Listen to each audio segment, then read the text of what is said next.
తిరుపతి జిల్లా కోట పట్టణంలో ఈ నెల 23వ తేదీ సాయంత్రం జరగనున్న భారత రాజ్యాంగ దినోత్సవం రాష్ట్ర స్థాయి భారీ బహిరంగ సభను విజయవంతం చేయాలని బహుజన ఐక్యవేదిక రాష్ట్ర అధ్యక్షులు మీజూరు మాధవ్ పిలుపునిచ్చారు. కోట పంచాయతీ ఆవరణలో శనివారం ఆయన మీడియాతో మాట్లాడుతూ రాష్ట్ర స్థాయిలో జరుగుతున్న బహిరంగ సభకు బడుగు బలహీన వర్గాల ప్రజలు పాల్గొని విజయవంతం చేయాలని తెలిపారు.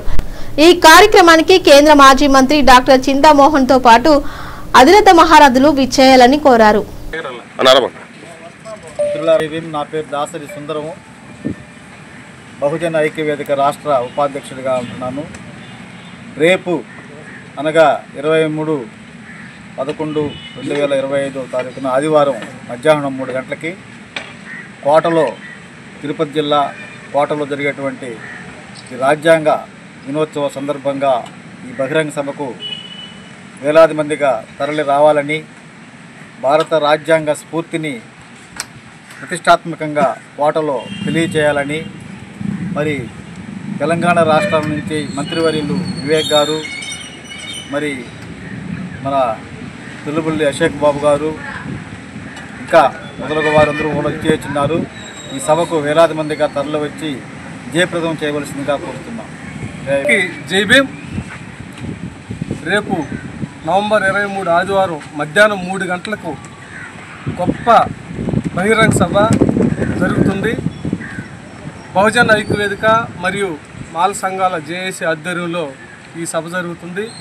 ఈ సభకి రాజ్యాంగ దినోత్సవ సభ సందర్భంగా ఈ సభకు వచ్చే జనాలు వేలాదిగా తరలి వస్తున్నారు.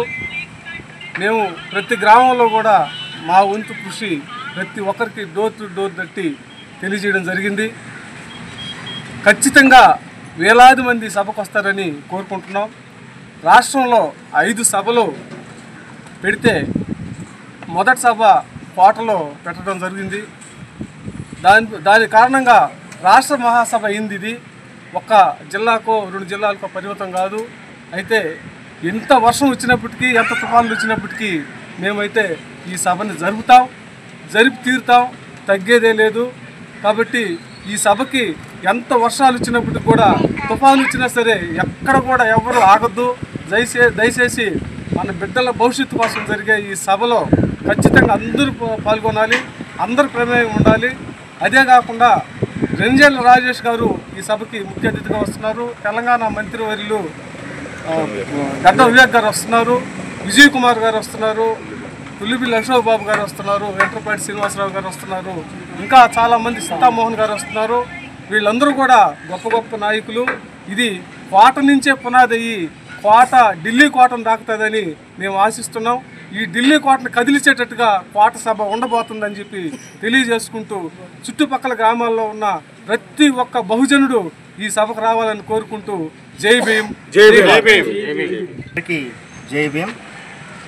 భారతదేశంలో వేల సంవత్సరాలుగా ఉన్న బానిసత్వాన్ని రూపుమాపడం కోసం బాబాసాహెబ్ అంబేద్కర్ గారు ఈ దేశంలో ఉన్నటువంటి మెజారిటీ ప్రజల్ని అజ్ఞానంలో, అంధకారంలో, బానిసత్వంలో, భయంలో ఉన్నటువంటి తరుణంలో అజ్ఞానం నుండి జ్ఞానంలోకి, బానిసత్వం నుండి స్వేచ్ఛలోకి, భయం నుండి సాహసంలోకి తీసుకొచ్చి ఈ దేశంలో ప్రతి ఒక్క మనిషికి సమాన హక్కులు కలిగి ఉండాలన్న ఉద్దేశంతో ఈ దేశంలో